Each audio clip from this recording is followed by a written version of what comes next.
Brought to you by TechnoSpark 20 series smartphones. I'm superhuman.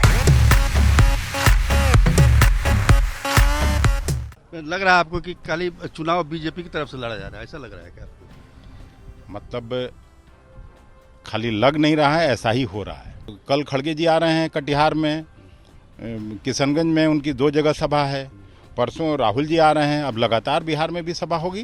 6 का कहाँ है, कहाँ लिस्ट? स्क्रूटनी हो चुका है और नहीं, पहले चरण का हो गया महाराज, तो हो पहले जाएगा। चरण का हो गया ना, किसी का नॉमिनेशन अभी थोड़ा ही रुका है। नमस्कार, बिहार तक में आपका स्वागत है और मैं हूं सुजीत। अभी हम भागलपुर में मौजूद हैं और हमारे साथ हैं कांग्रेस के प्रदेश अध्यक्ष अखिलेश सिंह। भागलपुर में चुनाव की तैयारी तो आप कर ही रहे हैं, लेकिन कल जो है पहले चरण का चुनाव होगा, संपन्न होगा, 4 सीटों पर है। आपको क्या लगता है, क्योंकि 1 to 1 जो आप लोग कह रहे थे महागठबंधन और एनडीए, तो ऐसा ही कुछ दृश्य नज़र आ रहा है, तो क्या उम्मीद रखते हैं पहले चरण में महागठबंधन को कोई लीड मिलती हुई दिखाई दे रही है? नहीं, मुझे तो लगता है कि यहाँ भारतीय जनता पार्टी का बुरा पराजय होने वाला है। और आप देख भी रहे होइएगा कि जिस तरह से प्रधानमंत्री अमित शाह का दौरा हो रहा है और इसी बीच में नीतीश जी की जिस तरह से तबीयत बिगड़ी है, उनका कम्युनिकेशन बिगड़ा है, उससे साफ है कि यहाँ महागठबंधन। तबीयत कहाँ की बिगड़ी है क्या? मतलब मैं जो देखता हूँ मंच पर, और अभी तो साफ है कि प्रधानमंत्री जी के सभा में भी नहीं जा पा रहे हैं, तो तबीयत अगर नहीं बिगड़ती होती तो नीतीश जी के जैसा चीफ मिनिस्टर, उनके जैसा मुख्यमंत्री, उनके जैसा नेता प्रधानमंत्री की सभा में नहीं हो, ऐसा हो नहीं सकता था। लग रहा है आपको कि खाली चुनाव बीजेपी की तरफ से लड़ा जा रहा है, ऐसा लग रहा है क्या आपको? मतलब खाली लग नहीं रहा है, ऐसा ही हो रहा है। यहाँ भी सुनते हैं कि अमित शाह जी आने वाले हैं भागलपुर में। पूर्णिया में अभी 2 दिन पहले प्रधानमंत्री जी गए थे। तो दिक्कत क्या है? आप लोग मान लीजिए वो आ रहे हैं, अमित शाह हो, प्रधानमंत्री हम हो, लोगों कांग्रेस को क्या दिक्कत? हम लोगों को कांग्रेस, राहुल गांधी भी तो आ रहे हैं यहाँ पर। गठबंधन को कहीं से कोई दिक्कत नहीं है। प्रधानमंत्री जी जितनी बार आएंगे उससे मेरा वोट बढ़ता है। उन्होंने जो वादा खिलाफी किया देश की जनता के साथ, वो सब उसका कल ही खुल गया। किसी के खाते में 15 लाख रुपया नहीं आया, 2 करोड़ नौकरी गायब हो गया।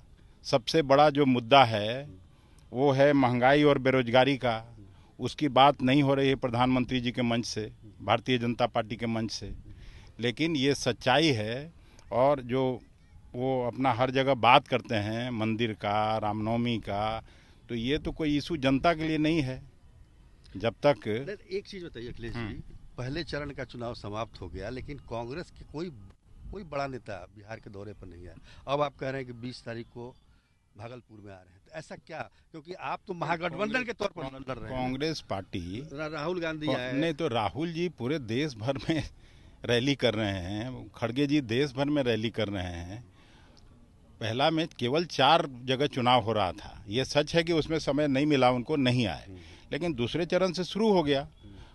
कल खड़गे जी आ रहे हैं कटिहार में, किशनगंज में उनकी 2 जगह सभा है, परसों राहुल जी आ रहे हैं, अब लगातार बिहार में भी सभा होगी। तो आपका दूसरे चरण में 3 जगह पर चुनाव भी तो लड़ रहे हैं। हाँ, तो चुनाव क्यों नहीं लड़े? कांग्रेस लड़ रही है तो आ रहे हैं। नहीं, खाली कांग्रेस के लिए नहीं आ रहे हैं।